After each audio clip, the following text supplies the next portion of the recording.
Magandang oras mga ka-Golden Boy, mga kababayan. Meron tayong bigyan ng reaksyon. Ito ang tungkol sa debate kanina. Nagkainitan si Secretary of Defense Gibo Teodoro at isang congressman na maka-China pala ito. Dahil nga leftist ay konektado directly sa China sa doktrina ni Mao Zedong.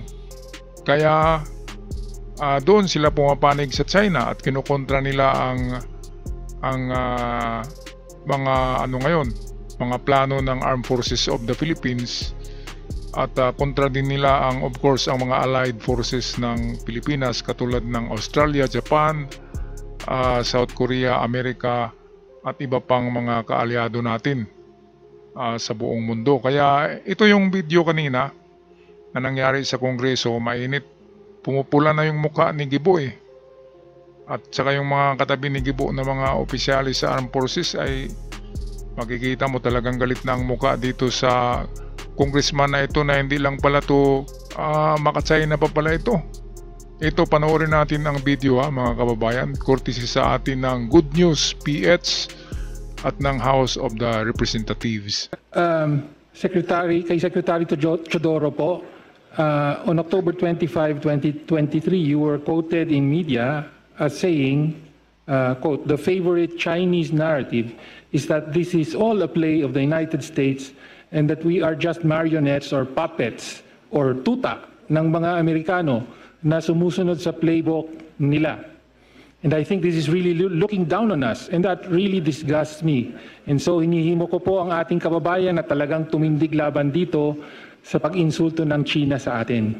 So this is a frequent theme of yours when you speak, especially abroad. So pwede po bang bigyan niyo pa yung context bakit palagi niyo pong dinidiin ito?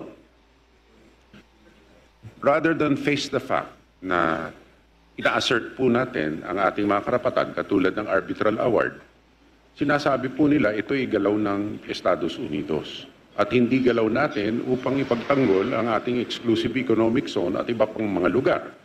Lalo-lalo na ang peking narrative na naman nila, nagagawa sila ng marine sanctuary sa Scarborough Shoal. No? So, hindi lang po ito naratiba nila, laban po sa atin, kung hindi narrative din na ginawa nila upang masakop nila ang Tibet noong araw na ito'y talagang part ng China noong araw at sakupin ang mga Uyghur. So, hindi po lumang istorya ito at talagang gawain po nila ito as a doctrine ng Communist Party of China. Thank you, Madam Chair. So ang punto niyo po ay ang Marcos Jr. administration at ang defense strategy nito. Teka, sandali lang mga kababayan, bakit ba parang kinocross-examine niya si Gibo Teodoro, itong Congressman Tinio na ito? At bakit naman ito nakapagsalita dito at ini-interrogate si Gibo Teodoro, which is Secretary of Defense? At bakit mas kumikiling sa China ang congressman na ito? Pulsuhan nyo nga mga kababayan, bakit ganito siya kung magsalita? Ang kay Gibo lang naman ay ating pinaglalaban ang soberenya natin, ang ating teritoryo pinaglalaban natin na hindi mapunta sa China. Kaya nga tayo ay nagipag-alyado sa mga bansa na tutulong sa atin na magipaglaban sa China dahil hindi nga natin kaya ang China. Ngayon itong si Tinio, ito kasi ay leftist ito at siguradong konektado sa NPA. Ang NPA ay komunista yan. At ang dalawang paksyon ng communism na sinusunod ng na doktrina ng itong mga NPA ay ang kay Mao Zedong ng China na sinusunod rin ni Xi Jinping at itong Karl Marx ng Soviet Union, which is yun yung sinusunod ni Putin na doktrina. Kaya dalawa ang origin ng communism yung kay Karl Marx at kay Mao Zedong. Ngayon itong si Tinio ay kay Mao Zedong pala to Senchik pala ito. Kaya ayaw niya na magkaroon ng EDCA site sa Pilipinas. Kini-question niya yung napakaliit lang na budget Hindi niya kini-question yung nilustay ni BP Sara na 542 million sa 11 days. Napakaliit lang pala ng budget ng ating ng ating armed forces. Tapos kini-question pa nitong congressman na ito. Saan ba ito pumapanig? Klarong-klaro naman na sa China ayaw niya na magkaroon tayo ng mga missile sa Pilipinas na pangontra sa China. Ayaw niya na magtayo tayo diyan ng mga structure sa ating teritoryo sa WPS. Ayaw niya na mayroong EDGA sites, ayaw niya na mayroong itong arms depot sa Pilipinas. Kaya ito, balikan natin ng ang video courtesy sa atin ng Good News PH. Out from the House of Representatives ang original video na ito. So ito, pakinggan muli natin grabe tong magtanong na ito, parang si Gibo ang may kasalanan eh. Okay, balik tayo sa video. Ay walang kinalaman sa US o sa mga plano ng US sa bahaging ito ng mundo. Yun po ba ang ibig nyo sabihin na hindi tayo tuta ng mga Amerikano? Kung sasakayon po sila at sumusuporta sila sa mga plano natin, hindi lang naman po sila, Australia, Japan, South Korea, Canada, Germany, New Zealand, at kanina lang po natanggap ko ang isang alok na mag-visiting forces agreement sa UK, well and good. So there is some convergence. We can't say that one is really, especially a small country, that you can have your own narrative throughout the world. You really need to form alliances. But these alliances are based on your national interest. Naturally. Tama. Ngayon po, na persistent ang pag-expand ng China sa atin, we find ourselves in the same boat. Who knows what will happen in the future? Kanina po, when you mentioned the visiting forces agreement with the UK, no, na posibleng mangyari, you made reference to the Indo-Pacific area. Okay, ano po yung tinutukoy nyo sa Indo-Pacific area? Po ang Indian Ocean, kung saan strategic partner po natin ang India, at ang Pacific Ocean to include South China Sea po. Okay, so bagong termino ito, pero would you not agree that the Indo-Pacific is a construct mainly proposed by the United States? In fact, nakabatay nga ito dun sa kanilang Indo-Pacific Command, no? Inimbento ito, in other words, ng United States bilang katawagan sa Asia at Pasipiko na kumakatawan sa international order o kaayusan na kanilang pinaghaharian. Kaya po ang concern ko, sabi nyo, hindi tuta ang Marcos Jr. administration dito, pero concerned po tayo na ginagamit nyo ang balangkas ng Indo-Pacific sa inyong national defense strategy. Ito ang muna sasagot dito mga kababayan na talagang matalas tong dila ng taong ito, ng congressman na ito. Nagpahalata lang siya na siya ay leftist naman talaga yan.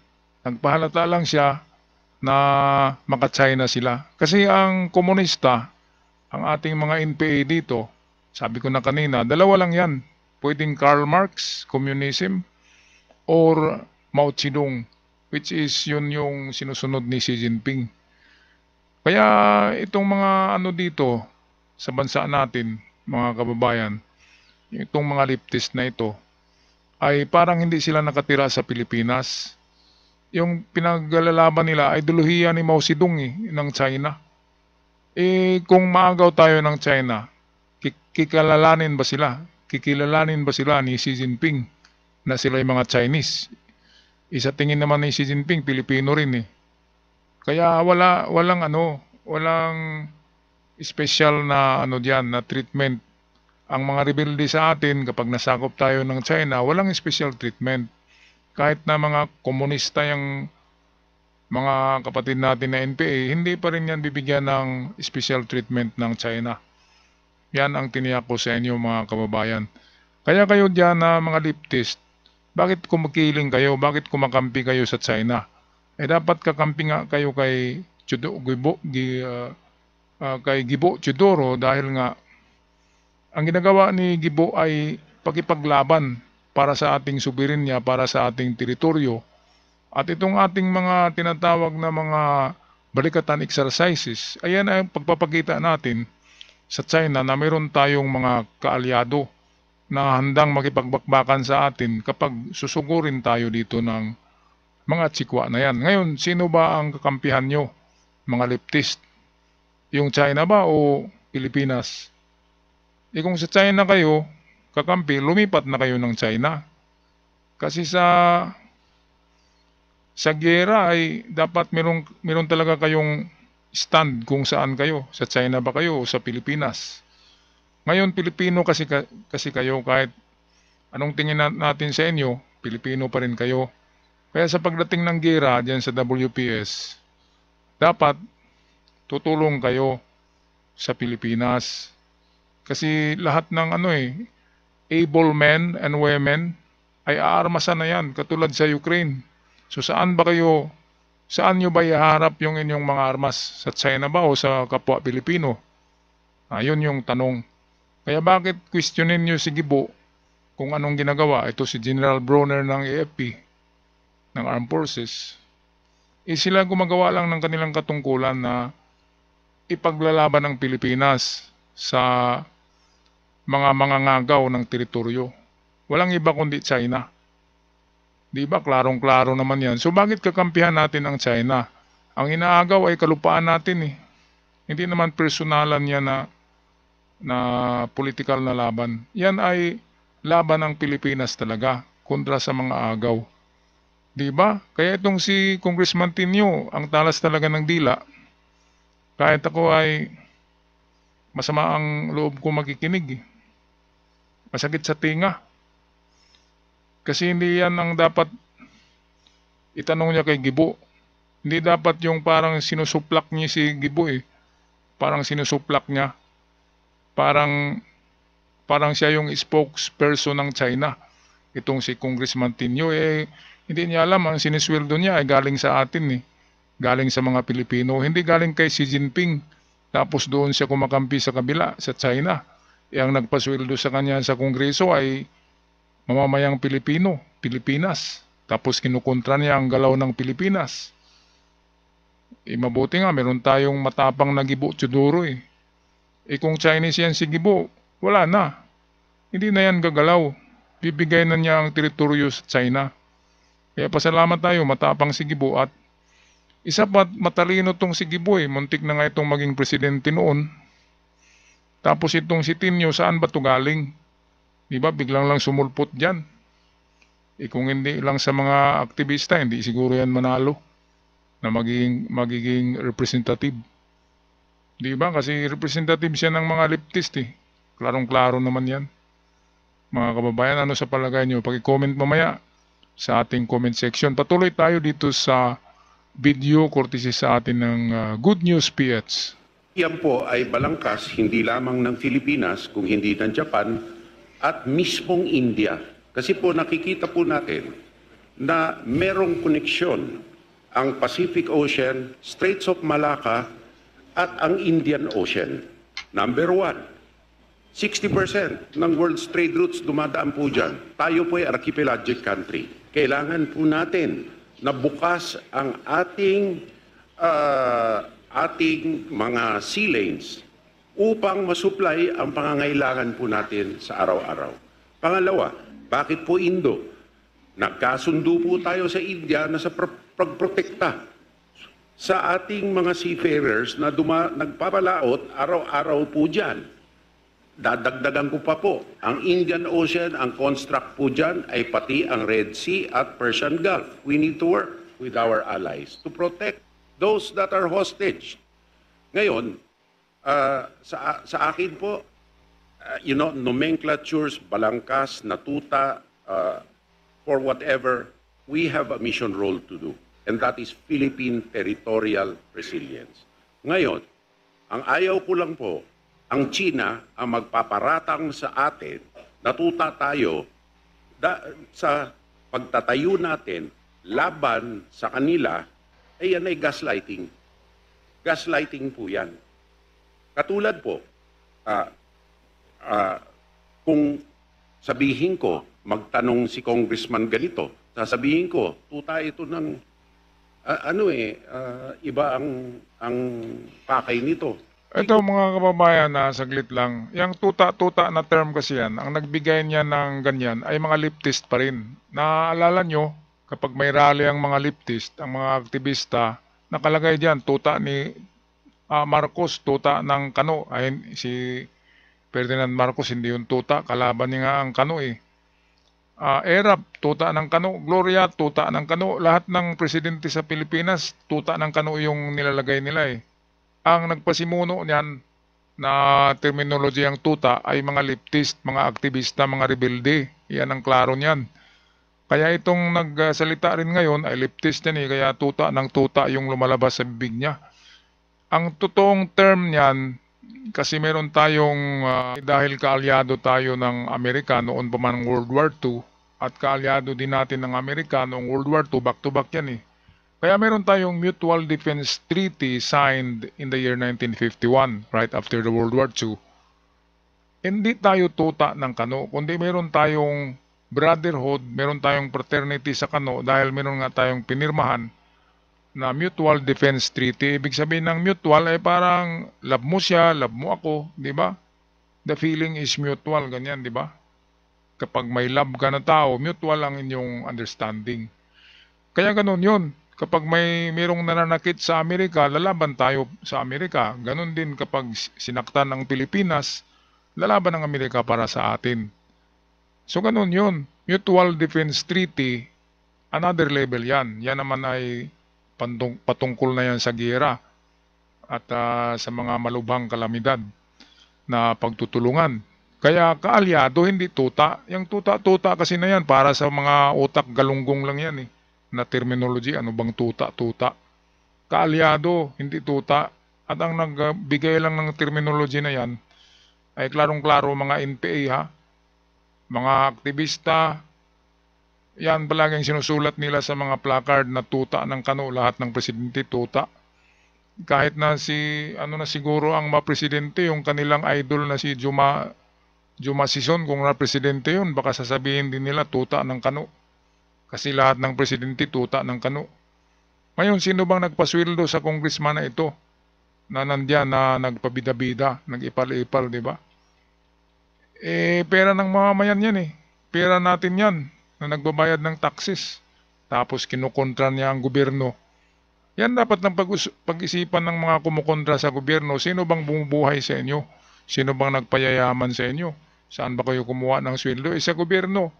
Pera ng bayan, hindi galing sa pera ng rebelde yan, hindi galing pera ni Mao Zedong, hindi galing sa Rusya, hindi galing sa komunista ang sinisweldo nyo, tapos binanatan nyo ang gobyerno. Yan ang dapat isipin nyo, pasalamat kayo sa gobyerno at nakasweldo kayo ng malaki. Kaya ito si Gibo, pumupula na yung mukha eh. Pumupula na, kulang na lang yan din sisigaw eh. Kaya nagpipigil lang yan kasi matalino na tao yan. Matalino si Gibo, noon pa yan. Alam na natin na matalino yan at hindi lang respetado na tao. Tapos kini-question na parang may kasalanan nitong si Congressman Tinio na parang minamaliit niya si Gibo Teodoro eh. Hindi niya yata alam kung anong pinanggalingan nitong si Gibo. Kung anong educational attainment nito. Napakataas ng attainment nito sa pag-eskwela. Itong si Gibo Teodoro, maraming achievement yan. Tapos ginaganyan-ganyan, parang cross-examine, parang may kasalanan. Di ba? Hindi man lang congressman gagawa kayo ng batas na maganda. Hindi yung lumalaban kayo against sa Pilipinas at ang pinaglalaban nyo ay China at idealismo ng komunista. Klarong-klaro. Okay, balik tayo sa video courtesy ng Good News PH. Puro magre-react din po tayo. Ganon din lang naman po ako na Secretary of Defense ng Republika ng Pilipinas. DND from 2023 to 2025 at sa proposed ninyo, magkano po ang nagastos na at gagastusin pa para magtayo ang gobyerno ng Pilipinas ng mga storage and ammunition depot facilities para magamit ng mga Amerikano? Tapon tinatayo ang Philippine government para magamit ng Amerikano. Kasi sa atin lang po, kulang na po tayo sa ating warehousing and storage facilities. Kaya po nabubulok minsan yung mga bala natin nung araw dahil kulang po yun. So ang capital outlay po natin ay 30 billion lamang. 30 ba? Magkano? 30 billion. Kung sana hinahikayat ko po para magkaroon po tayo talaga ng sarili, sana suportahan niyo po ang ating pakay na gumawa pa po tayo ng mas maraming infrastruktura sa outlying areas para mag-serve ng joint storage sa ating Coast Guard at sa ating po sandatahang lakas ng Pilipinas at ma-secure ang ating supply chains. Nako mga kabayan, itong sinabi ni Gibo dito sa kanyang kadebate dito na suportahan nyo sana ang paggawa ng marami pang storage sa ating armed forces, ay hindi yan suportahan kasi nga leftist yan eh. Gusto nga nilang iluklok dyan ay komunista sa gobyerno eh. Nandyan na nga siya, di ba? Kulang na lang presidente at senador. Kaya hindi yan susuporta sigurado ako dahil kalaban nga nila ang gobyerno ng Pilipinas, pero nakalimutan nila yung sweldo nila galing sa gobyerno ng Pilipinas, galing sa taong bayan, at yung lupa na tinitirhan nila Pilipinas eh. Kung pinaglalaban natin ideolohiya ng China, doon tayo titira sa China. Bakit dito ka pa sa Pilipinas? Hindi pala Pilipino ang feeling mo eh. Di ba? Mga kababayan, saka itong sinabi niya na nagtayo daw tayo ng ammunition depot sa Pilipinas. Hindi yata ito nagbabasa ng balita eh. Kongreso mismo ng Amerika ang nag-approve sa Amerika na gagawa dito ng factory ng ammunition at munitions. Ang Amerika diyan sa Subic gagawa ng factory ng ammunition diyan. Ang gastos niyan lahat pati structure ay sa Amerika yan. At ang maganda niyan, maraming Pilipino ang makapagtrabaho at mabubuhay sa factory ng ammunition. At kaya nilalagay yan dyan mismo sa Pilipinas ang depo ng ammunition na yan para hindi na maghahakot ng bala galing Amerika papuntang Pilipinas kapag nagkagira. Itakot itong si congressman na baka marami na tayong missiles at mga bala dito eh. Takot sila na magapi. Magapi natin ang China dahil ang China ay komunismo. Kasi yun ang kanilang idol, yung komunismo na yun. Pero sila nagiging congressman. Diba, sumisweldo ng malaki.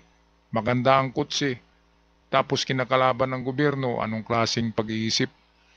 Okay, tapusin na natin itong video. Talagang iinit ang ulo nyo dito kapag kayo'y democratic eh. Iinit kasi bakit hindi na lang tutulong kay Gibo? Kasi nasa ano na nga tayo eh. Problemado na yung WPS, Baho de Masinloc, inaagaw na, tapos meron pang magsalita against sa plano ng ating armed forces na lalaban sa China. Ang gusto kasi nila, atras tayo eh. Gusto nitong mga leftist na lahat tayo maging komunista. Grabe. Kaya kung masama magsalita to ay atin suplakin natin mga kababayan, di ba? Meron naman tayong freedom of expression. Importante, hindi below the belt ang ating pagsasalita. Alright, balik tayo sa video.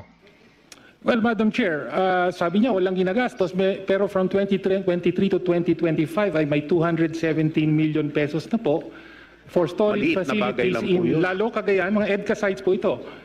Lalo Cagayan, sa Bukidnon, sa Palawan, Balabac Island, and so on and so forth. So, parang hindi po yata nagmamatch yung sinasabi ng secretary natin sa actual facts. No, where Ang EDCA sites... EDCA site po ay Philippine-based. Para sa Philippine facilities po yung ginagastos na 217 million na kung ikukumpara po natin sa ibang mga gastos, napakatiting lang po nun. At para gamitin po ng mga Amerikano dahil EDCA site po, hindi po ba? Hindi po. Ang EDCA site na gagamitin ng Amerikano na storage, sila po ang gumagastos, katulad po sa Port Magsaysay, na ginamitan po natin ng prepositioning ng mga relief goods na napunta sa mga distrito nila Dr. Bondok at iba na tinamaan po nitong latest na pag-uulan. Ay nako mga kababayan, ang totoo niyan ay nagbulag-bulagan lang itong si Tinio.